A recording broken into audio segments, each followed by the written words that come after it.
கூட்டத்திலே போசியஸ் என்கிற ஒரு பிஷப்பின் மூலமாக அவர் அதை கோஆர்டினேட் பண்ணினார். அவருடைய கீழில் அவருடைய அதிகாரத்தின் கீழே இருக்கக்கூடிய 318 பிஷப்புகள் பல நாடுகளிலே கூடி வந்து இந்த திருத்துவம் ட்ரினிட்டி என்கிற வார்த்தையை அவர்கள் முன்மொழிந்தார்கள். அதோடு ஈஸ்டரை நாம் அனுசரிக்க வேண்டும் என்கிற ஈஸ்டர் என்கிற அந்த காரியத்தையும் அவர்கள் முன்மொழிந்து அந்த கூட்டத்தில் அவர்கள் உருவாக்கினார்கள். காரணம் என்ன தெரியுமா? அந்த காலகட்டத்திலே அரியூஸ், அதாவது ஐரனிசம் என்று சொல்லக்கூடிய ஒரு தியாலஜி, அவர் தேவனை ஏற்றுக்கொண்டவர் தான். ஆனால் அவர் ஒரு தவறான உபதேசத்தை மக்கள் மத்தியிலே புகுத்தினார். மாடலிசம், அதற்கு பெயர் modelism. One person acting in 3 roles என்று சொல்லுகிறார். அவர் ஒரு கடவுள், ஆனால் அவர் 3 விதத்தில் அவர் என்ன பண்ணுகிறார்? தன்னுடைய ரோலை செய்கிறார் என்று சொல்கிற தவறு என்னவென்றால் அவர் டினைஸ் டிஸ்டிங்ஷன் ஆஃப் பர்சன் என்று சொல்லப்பட்டிருக்கிறது. தனிப்பட்ட ஆழ்த்துவத்தை, மற்ற இருவருடைய ஆழ்த்துவத்தை அவர் என்ன பண்ணுகிறார்? நிராகரிக்கிறவராய் இருந்தார். இதை நம்பி ஒரு கூட்டம் அந்த நாளிலே கடந்து போனது. அந்த காலகட்டத்திலே த்ரீதிசம் என்று சொல்லக்கூடிய ஒரு கூட்டம், அது 3 செப்பரேட் காட், 3 செப்பரேட் காட், 3 வித்தியாசமான கடவுள் என்று சொல்லி அப்படிப்பட்ட உபதேசம். அவர்கள் என்ன பண்ண, அவர்கள் எதை அவர்கள் மறுதலித்தார்கள்? denies God's oneness, மூவரும் ஒருவர், ஒருவரும் மூவர் என்கிற அந்த ஒன்னஸை, அந்த ஒற்றுமையை அவர்கள் வலியுறுத்த மறந்து போனார்கள்.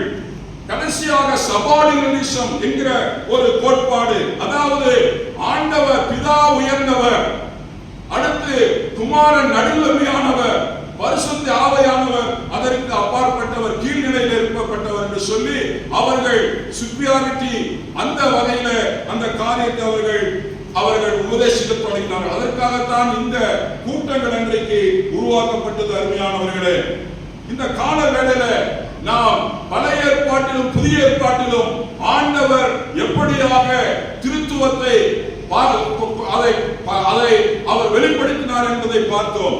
அடுத்ததாக திருத்துவத்தின் இரண்டாவது காரியம் திருத்துவ போதனை. இது மிகவும் முக்கியம். கடவுள் மனுக்குலத்தின் மேலே தான் கொண்டுள்ள அன்பின் நிமித்தமாக தமது நன்மைக்காக தன்னை வெளிப்படுத்தினார். பிதாவாகிய தேவன், முதலாவது பிதாவாகிய தேவன், நாம் வாசிக்கிறோம் 1 யோவான் 2ஆம் அதிகாரம் என்று நினைக்கிறேன். பிதாவானவர் நாம் தேவனுடைய பிள்ளைகள் என்று அழைப்பதினாலே நமக்கு பாராட்டின அன்பு எவ்வளவு பெரிதென்று பாருங்கள். பிதாவானவர் நம்மேல் வைத்திருக்கிற அன்பை அவர் என்ன பண்ணுகிறார்? பாராட்டுகிறார். நம்முடைய அன்பை அவர் விரும்புகிறார். ஏதோ மனிதன் ஆதாம் முதலாவது மனிதன் தவறு செய்து விட்டான். ஆகையினால அந்த மனிதனுக்கும் தேவனுக்கும் உரிய உறவு உடைந்து போனது. அந்த உறவை அதோடு விட்டுவிட வேண்டும் என்று ஆண்டவர் நினைக்கவில்லை. பிதாவாகிய தேவன் அந்த உறவை திரும்ப சீர்படுத்த விரும்புகிறார். அதற்காக தன்னுடைய குமாரனாகிய இயேசு கிறிஸ்துவை அவர் இந்த உலகத்திற்கு என்ன பண்ணினார்? அனுப்பினார் என்பதை அறிந்திருக்கிறோம். குமாரனாகிய தோன்றிய கடவுள் எப்படி தோன்றினார்? அவர் எந்த மனித சம்பந்தமும் இல்லாதபடி பரிசுத்த ஆவியினாலே கன்னியின் வயிற்றிலே அவர் தோன்றினார். பாருங்கள், பிதா, குமாரன், பரிசுத்த ஆவியானவருடைய காரியங்கள், செயல்பாடுகள் எப்படி இருக்கிறது என்று சொல்லி கடவுள் எனக்காக சிலுவையிலே பாடுபட்டு நம்முடைய, என்னுடைய, உங்களுடைய பாவங்களுக்காக அவர் ரத்தத்தை என்ன பண்ணினார்? சிந்தினார். இயேசு கிறிஸ்துவின் ரத்தம் சகல பாவங்களை நீக்கி நம்முடைய என்ன பண்ணுகிறது? பாவங்களை நீக்குகிறது என்று சொல்லப்பட்டிருக்கிறது. நாம் பாவம் செய்வோம் இல்லை என்போமாகில் நாம் அவரை பொய்யராக்குவோம் என்று சொல்லப்பட்டிருக்கிறது. இந்த உலகத்தில் நம்முடைய வாழ்க்கை மிகப்பெரிய ஒரு சத்தியம். சத்தியத்தை அறிவீர்கள், சத்தியம் உங்களை விடுதலையாக்கும் என்று சொல்லப்பட்டிருக்கிறது. இந்த ஸ்பெஷல் ரெவலேஷன் இயேசு கிறிஸ்துவின் ரத்தம் மாத்திரமே உங்களையும் என்னையும் பரிசுத்தமாக்கக்கூடிய காரியமாக இருக்கிறது. அது பிதாவினாலே அனுப்பப்பட்ட அவருடைய மகன் மூலமாக எனக்குள்ளாகவும் உங்களுக்குள்ளாகவும் நிறைவேற்றிக் கொண்டிருக்கிறது. நாம் ஒரு நாளிலே இயேசுவை ஏற்றுக்கொண்டோம். அதுவரையும் நம்முடைய பாவங்கள் மன்னிக்கப்பட்டது மாத்திரமல்ல, நாம் தொடர்ந்து நாம் பாவ தன்மையிலே வாசிக்கிறோம். பாவ தன்மையுள்ள உலகத்திலே நாம் வாழ்கிறோம். நாம் சமயம் நமக்கு ஒரு சான்ஸ் கிடைக்குமானால், ஒருவேளை நம்முடைய மாம்சம் பலவீனமாக இருக்குமானால், மனதும் மாம்சமும் விரும்புகிற காரியத்தை நாம் என்ன பண்ணி விடுவோம்? செய்து விடுவோம். அல்லவா? நாம் பெரிய தவறுகளை செய்வதில்லை. பெரிய குற்றங்களை செய்வதில்லை, பெரிய பாவங்களை நாம் செய்வதில்லை. பெரிய பாவம் சிறிய பாவம் என்று வேதத்தில் ஒன்றும் இல்லை அல்லவா? சில வேளையில் நாம் ஒயிட் லை என்று சொல்லப்பட்டிருக்கு அல்லவா? சில சமயத்தில் ஒயிட் லை நம்ம என்ன பண்ணுகிறோம்? பொய் சொல்வதில்லை, ஆனால் ஒயிட் லை என்ன பண்ணுகிறோம்? சொல்லுகிறோம். சில வேளையில் நாம் என்ன பண்ணுகிறோம்? கோபப்படுகிறோம். ஆண்டவர் கோபப்பட்டார் அல்லவா? ஆண்டவர் எங்கு கோபப்பட்டார்? தேவ ஆலயத்தில் இருக்கிறவர்கள் அதை கல்லர் குகையை ஆக்கின பொழுது அவர் பொங்கி எழுந்தார். ஆண்டவர் அவருடைய ஆலயத்திலே சில தீட்டுப்படக்கூடிய காரியங்கள் இருந்ததுனால பொங்கி எழுந்தார். It's a Christian ethics. நாம் சில வேளைகளிலே மனிதனை பிரியப்படுத்தக் கூடாது. as a Christian ethics நாம் ஆண்டவருக்காக இருக்கும் பொழுது சாந்தத்தோடு பொறுமையோடு கூட நம்முடைய நியாயங்களை பண்பாடோடு சொல்வதற்கு நாம் அழைக்கப்பட்டிருக்கோம். அவர்கள் கேட்கிறார்களோ கேட்கவில்லையோ. சிலருக்கு குடும்பத்திலே என்ன பண்ணுவதில்லை, பிள்ளைகள் சில சமயத்தில் சொல்லுகிற காரியங்கள் என்ன பண்ணுவதில்லை, புரிந்து கொள்வதில்லை அல்லவா? இங்கு சொல்லப்பட்டிருக்கிறது நாம் அவரை பொய்யராக இருப்போம் என்று சொல்லி. ஒரு நாளிலே நீங்களும் நானும் இந்த சத்தியத்தை கேட்கும் பொழுது நாம் ரட்சிப்புக்குள்ளாக கடந்து போனோம். ஆனால் இன்றைக்கும் இயேசு கிறிஸ்துவின் ரத்தம் நாம் தெரிந்தோ தெரியாமலோ செய்யக்கூடிய சில பாவங்களை நாம் அறிக்கை செய்யும் பொழுது இயேசுவின் ரத்தம் இன்றைக்கும் நம்மை பரிசுத்தப்படுத்துகிறதா இருக்கிறது. அதான் அந்த ரத்தம். இயேசு கிறிஸ்துவின் ரத்தம் சகல பாவங்களை நீக்கி நம்மை சுத்திகரிக்கிறது. அதற்காகத்தான் நாம் நம்முடைய வழிபாடுகளிலே அருமையாக அந்த பாவ அறிக்கையை செய்கிறோம். பரிசுத்த அந்த ரத்தத்தை நாம் என்ன பண்ணுகிறோம்? கழுவும்படியாக நம்மை நாம் அர்ப்பணிக்கிறோம் அருமையானவர்களே. அது மாத்திரமல்ல, பரிசுத்த ஆவியானவர் ஆண்டவரால் இயேசு கிறிஸ்துவுக்கு பிற்பாடு பரிசுத்த ஆவியானவர் அங்கு சொல்லப்பட்டிருக்கிறது. யோவான் 14:1 அங்கு சொல்லப்பட்டிருக்கிற ஒரு காரியம், உங்கள் இருதயம் என்ன பண்ண வேண்டாம், கலங்காது இருப்பதாக. தேவனிடத்திலே விசுவாசமாயிருங்கள், என்னிடத்திலே விசுவாசமாயிருங்கள். நான் உங்களை திக்கற்றவர்களாக என்ன பண்ண மாட்டேன், விட மாட்டேன். நான் உங்களிடத்திலே வருவேன். அன்றைக்கு சீஷர்கள் கதிகலங்கி போனார்கள். அதற்காக சொல்லுகிறார், உங்கள் இருதயம் என்ன பண்ண வேண்டாம், கலங்க வேண்டாம். நமக்கு பிரியமானவர்கள் திடீரென்று நம்மை விட்டு இந்த உலகத்தை விட்டு எடுத்துக்கொள்ளப்படும் பொழுது நிச்சயம் நமக்கு கலக்கம் வரும். அதே போலதான் இந்த சீஷர்களுக்கு அவர் எடுத்துக்கொள்ள போகிறார் என்று சொல்லக்கூடிய சத்தியத்தை அவர்களால் புரிந்து கொள்ள முடியவில்லை. தோமா சொல்லுகிறார், அவர் சொல்லுகிறார், நானே வழியும் சத்தியம், நான் போகிற இடத்திற்கு நீங்களும் வரப்போகிறீர்கள் என்றார். அவர் சொல்லுகிறார், எங்க போகிறீர்கள் என்ற தேவர் எங்களுக்கு தெரியல. தோமா பாருங்க, எவ்வளவு நாட்கள் எவ்வளவு தூரம் அவரோடு இருந்திருக்கிறார். சில வேளைகளிலே நம்முடைய வாழ்விலே கூட ஆண்டவராக இயேசு கிறிஸ்துவை சில வேளைகளில் நாம் புரியாமல் இருக்கலாம். ஆனால் பரிசுத்த ஆவியானவருடைய துணையோடு தேவனை அறிகிற அறிவை ஆண்டவர் நமக்கு கொடுக்க வல்லமையுள்ளவராக இருக்கிறார். இங்க அதே அதிகாரத்தில் 16வது வசனத்தில் சொல்லப்பட்டிருக்கிறது, நான் பிதாவை வேண்டிக் கொள்வேன், அப்பொழுது என்றென்றைக்கும் உங்களோடு இருக்கும்படி சத்திய ஆவியாகிய வேறொரு தேற்றவாளனை அவர் உங்களுக்கு தருவார். Is very close to us. பரிசுத்த ஆவியானவர் இன்றைக்கு நம்மளோட வாசம் பண்ணுகிறவராய் இருக்கிறார். அது மாத்திரமல்ல, உலகம் அவரை காணாது, அவர் உங்களுக்குள்ளே வாசம் பண்ணி உங்களோடு இருப்பதால் நீங்கள் அவர் என்ன பண்ணுவீர்கள், அறிவீர்கள். பரிசுத்த ஆவியானவர் மனிதனிடத்தில் இருக்கும் பொழுது அவன் இயேசு கிறிஸ்துவை குறித்தும் பிதாவை குறித்தும் சரியான நிலைமையில அது அந்த பரிசுத்த ஆவியானவர் அந்த மனுஷியை நடத்துவதற்கு போதுமானவராய் இருக்கிறார். நாம் ஆராதிக்கிற கடவுள் ஒருவரில் மூவராகவும் மூவரில் ஒருவராகவும் செயலாற்றுகிறார் என்பதை நாம் இன்றைக்கு மறந்துவிடக் கூடாது அருமையானவர்களே. பிதா, குமாரன், பரிசுத்த ஆவியானவர் ஒரே தன்மையுள்ள, சம மகிமையுள்ள, சம மகத்துவம் உள்ளவர் என்பதை நாம் இதிலிருந்து தெரிந்து கொள்ள வேண்டும் அருமையானவர்களே. விசேஷமாக நம்முடைய வாழ்வில முக்கியமான ஒரு காரியம் என்னவென்றால், நம்முடைய வாழ்வில நாம் பரிசுத்த ஆவியானவரை எதற்காக பயன்படுத்த வேண்டும்? இன்றைக்கு பாடல் பாடுவதற்கும், அல்லேலூயா தாசி சொல்வதற்கும், ஆட்டம் ஆடுவதற்கும், கொண்டாட்டம் பண்ணுவதற்கும், குதிப்பதற்கும் அல்ல பரிசுத்த ஆவியானவர். இன்றைக்கு பரிசுத்த ஆவியானவரை நாம் வேற வகையில இன்றைக்கு ஜனங்கள் மத்தியிலே திருஷ்டாந்தம் பண்ணிவிட்டார்கள். இன்றைக்கு இருக்கக்கூடிய காரிஸ்மேட்டிக், இன்றைக்கு நவீன கால பெந்தகோஸ்தே முறைகள். ஆனால் அதல்ல, இன்று பரிசுத்த ஆவியார் மூன்றாவது முக்கிய காரியம். பரிசுத்த ஆவியானவர் என்பவர் நம்மை வழிகாட்டும் ஆவியானவர். அவர் நம்மை வழிகாட்டுகிறவர். வலது புறமாவது இடது புறமாவது திரும்பும் பொழுது நாம் குழப்பம் அடைகிறோம். வாழ்க்கையில சில தீர்மானங்களை எடுப்பதற்கு நாம் கதறுகிறோம்.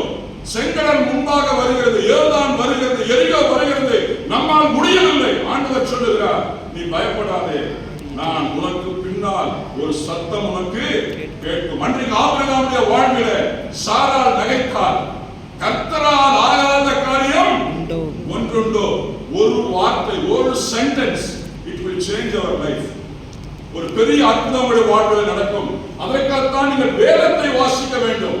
வேதத்தை நீங்கள் தேவனோடு சேர்ந்து, தேவனுடைய பரிசுத்த ஆவியோடு சேர்ந்து வாசிக்கும் பொழுது உங்களுக்கு ஒரு சிறப்பான வாக்குத்தத்தங்களை, வெளிப்பாடுகளை பரிசுத்த ஆவியானவர் கொடுக்கக்கூடியவராய் இருக்கிறார். வழிகாட்டும் ஆவியானவர், ஆறுதல் அளிக்கிறவர். அவர் நம்மை ஆறுதல் படுத்துகிறார். பாவங்களிலிருந்து நம்மை விடுதலை செய்கிறவராய் இருக்கிறார். மனம் திரும்புவதற்கு ஏதுவாக அவர் நம்மை நடத்துகிறார். அடுத்தது எசேக்கியேல்ல சொல்லப்பட்டிருக்கிறது 36, 26, 27 அந்த வசனத்தை நீங்கள் வாசிப்பீர்களானால், பழைய இருதயத்தை எடுத்துவிட்டு அவர் நமக்கு புதிய இருதயத்தை கொடுக்கிறார். டிரான்ஸ்ஃபார்ம் தி ஹார்ட் என்று சொல்லப்பட்டிருக்கிறது. நம்முடைய இருதயம் பழைய பாவப்பட்ட இருதயமாக அல்ல, நம்முடைய இருதயம் புத்துணர்வோடு கூட ஆண்டவரை வாஞ்சிக்கிற தாகமுள்ள இருதயமாக நம்முடைய இருதயத்தை பரிசுத்த ஆவியானவர் மாற்றுகிறார். நமக்கு தெரிந்த ஒரு காரியம் கலாத்தியர்ல ஃப்ரூட் ஆஃப் ஸ்பிரிட், பரிசுத்த ஆவியானவர் நம் மத்தியில பொழிந்தெழுவது, என்னுடைய குணநலங்கள் மாறப்பட வேண்டும், என்னுடைய மனப்பான்மை மாறப்பட வேண்டும். உலகத்தின் சிந்தைகள் அல்ல, உலகத்தினுடைய காரியங்கள் அல்ல, என்னுடைய வாழ்விலே ஆவிக்குரிய கனி காணப்படுகிறதா? அதை நாம் யோசித்து பார்ப்போம். அதற்காகத்தான் பரிசுத்த ஆவியானவர் கொடுக்கப்பட்டிருக்கிறார். ஆவியின் வரங்கள் அதற்காக கொடுக்கப்பட்டிருக்கிறது. ஜெபத்தில் உதவுவதற்காக ரோமர் 8:26 சொல்லப்பட்டிருக்கிறது. நாம் நம்முடைய பலவீனத்தில் நாம் வேண்டிக் கொள்வது இன்னதென்று நாம் அறியாது இருக்கிறபடியினாலே ஆவியானவர் தாமே வாக்கு கடங்காத பெருமூச்சுகளோடு அவர் எனக்காக உங்களுக்காக என்ன பண்ணுகிறார்? வேண்டுதல் செய்கிறார் என்று சொல்லப்பட்டிருக்கிறது. கடைசியாக உறுதிப்படுத்துகிற தெய்வம் பரிசுத்த ஆவியானவர். ரோமர் 8:16 தேவனுடைய ஆவியானவர் உங்களோடு இருப்பதினால் சொல்லப்பட்டிருக்கிறது. நாம் தேவனுடைய பிள்ளைகள் என்கிற தைரியத்தை நாம் என்ன பண்ணுகிறோம்? பெற்றிருக்கிறோம். அருமையானவர்களே, அவர் நம்மை வழி நடத்துகிறார், அவர் நம்மை மாற்றுகிறார், ஆறுதல் செய்கிறார், நம்மை தூய்மைப்படுத்துகிறார், ஜெபங்களை வழிநடத்தக்கூடியவராக இருக்கிறார். நம்முடைய எல்லா காரியங்களுக்கும் மேலாக நம்முடைய உள்ளத்தில் தேவனை நெருக்கமாக இருக்க அவர் நம்மை நடத்துகிறார். தேவனோடு நெருக்கமாக இருப்பதற்கு பரிசுத்த ஆவியானவர் துணை நமக்கு தேவை. அருமையானவர்களே, அதற்காகத்தான் நாம் இந்த நம்ம சர்வீஸ் எல்லாம் முடியும் சொல்கிறோம்.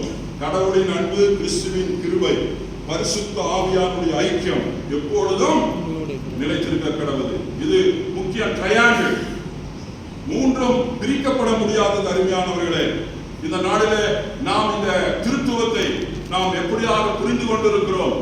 திருத்துவத்தை நாம் சரியான நிலைமையில் நாம் புரிந்து கொண்டிருப்போமானால் நம்முடைய வாழ்வு மிகவும் தேவனோடு நடக்கக்கூடிய வாழ்வாக இருக்கும். அன்றைக்கு ஏனோக்கு தேவனோடு சஞ்சரித்தான், எடுத்துக்கொள்ளப்பட்டான்.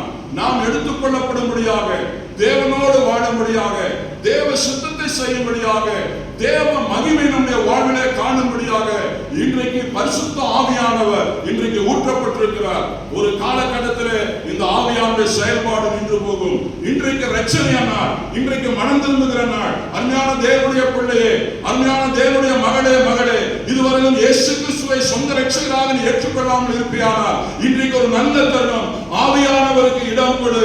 ஆவியானவரின் உள்ளத்திலே வாரும். நான் ஒரு பாவியாக இருக்கிறேன், இன்னும் இடத்துல விட முடியாத பாவ பழக்கங்கள் இருக்கிறது, இன்னும் என்னை மேற்கொள்ளக்கூடிய அநேக ரகசிய பாவங்கள் இருக்கிறது, என்னை நீர் மாற்றும் என்று சொல்லி, இயேசுவின் இரத்தத்தினால் என்னை கழுவும் என்று சொல்லி விசுவாசத்தோடு பிதாவை நீ நோக்கி பார்ப்பாயானால், ஜெபிப்பாயானால், பரிசுத்த ஆவியானவரின் உள்ளத்திலே வாரும் என்று கேட்பாயானால் ஆண்டவரை தேவனுடைய பிள்ளையாக மாற்றுவார். எந்த நிலைமையில நீ வந்திருந்தாலும் இந்த இடத்துல தேவ பிள்ளைகள் என்று அழைக்கக்கூடிய ஸ்லாக்கியத்தை கொடுப்பார். ஆண்டவருடைய வசனம் சொல்லுகிறது யோவானிலே, இவர்கள் தேவ மனுஷ சித்தத்தினால் அல்ல, ரத்தத்தினால் அல்ல, இவர்கள் தேவ சித்தத்தினாலே பிறந்தவர்கள் என்று சொல்லப்பட்டிருக்கிறது. இன்றைக்கு நீங்களும் நானும் தேவ சித்தத்தினாலே, தேவனால பிறந்த மக்களாக இன்றைக்கு நாம் இருக்கிறோம். நாம் கண்களை மூடி ஆண்டவரை நோக்கி பார்த்து நாம் ஜெபம் பண்ணுவோம். அருமையானவர்களே, மகா கிருபையை மறக்கும் அன்பின் தகப்பனே, இந்த அருமையான நாளுக்காக நாங்கள் உம்மை துதிக்கிறோம். உம்முடைய பிரசன்னம், உம்முடைய மகிமை, உம்முடைய தேவ ஆலயத்தில் நாங்கள் கூடி வரும் பொழுது எங்கள் மத்தியிலே இறங்கி வருகிறதா இருக்கிறது ஆண்டவரே. தேவ ஆலயத்திலே நீர் வீற்றிருக்கிறீர். சங்கீதத்தில் நாங்கள் வாசித்தோம், கர்த்தர் ராஜரீகம் பண்ணுகிறார் என்று சொல்லி. நீர் எங்கள் மத்தியிலே ராஜரீகம் பண்ணுகிற தெய்வமா இருக்கிறதற்காக உம்மை துதிக்கிறோம் ஆண்டவரே. நீர் முத்தொழிலானே நமஸ்காரம் என்று சொல்லி நாங்கள் உம்மை ஆராதிக்கிறோம். மூன்றில் ஒன்றோனே என்று சொல்லி நாங்கள் உம்மை நமஸ்காரம் பண்ணுகிறோம். கர்த்தாதி கர்த்தா, கருணை சமுத்திரா என்று சொல்லி நாங்கள் உம்மை துதிக்கிறோம். நித்திய திரியேகா உமக்கு நமஸ்காரம் என்று சொல்லி துதிக்கிறோம். நாங்கள் உம்முடைய பிள்ளைகளாக ஆண்டவரே, பிதாவினாலே ஆண்டவரே கிறிஸ்துவினாலே கழுவப்பட்ட பிள்ளைகளாக, பரிசுத்த ஆவியினாலே இன்றைக்கு நிரப்பப்பட்ட பிள்ளைகளாக, பரிசுத்த ஆவியினாலே வழிநடத்தக்கூடிய பிள்ளைகளாக எங்களுக்கு தெரிந்து கொண்டதற்காக ஸ்தோத்திரம். இன்னும் இயேசு கிறிஸ்துவை அறிகிற அறிவிலே இயேசு கிறிஸ்துவின் சாயலை நாங்கள் மற்றவர்களுக்கு காண்பிக்கத்தக்கதாக எங்களிலே உம்முடைய சாயலை உருவாக்கும் ஆண்டவரே. எங்களை ஆசீர்வதியும் பலப்படுத்தும். இயேசு கிறிஸ்துவின் மூலம் இந்த ஜெபத்தை ஏறெடுக்கிறோம் நல்ல பிதாவே. ஆமென்.